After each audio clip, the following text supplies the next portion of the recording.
Welcome to the Genius Factory. Enjoy the video. In this video, I will explain how to make ramen halal. First, it is crucial to understand the core principles of halal food. This means avoiding pork and any alcohol-based ingredients, which are common in many traditional ramen recipes. You will learn to identify suitable alternatives and ensure all components meet Islamic dietary guidelines. We will cover everything from broth bases to toppings, helping you create a delicious and permissible meal. This guide provides a comprehensive approach to enjoying ramen while adhering to your faith. When preparing halal ramen, the first step is to meticulously avoid all haram ingredients. This includes any form of pork, such as pork belly or char siu, and pork-based broths.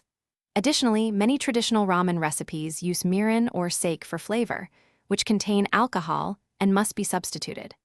Always scrutinize ingredient labels for hidden non-halal components like certain gelatins or flavor enhancers. Being vigilant about these elements ensures your ramen remains completely permissible and enjoyable.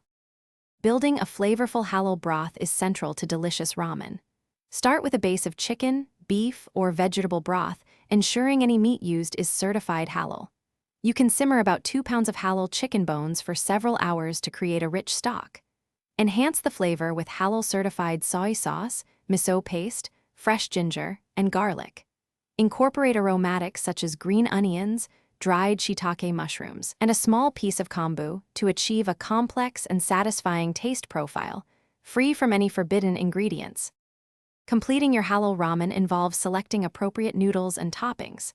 Choose noodles made from wheat flour and water, or ensure any egg noodles use halal-certified eggs. For protein, consider thinly sliced halal chicken breast, beef, or plant-based options like seasoned tofu or tempeh. A typical serving might include 4 ounces of protein.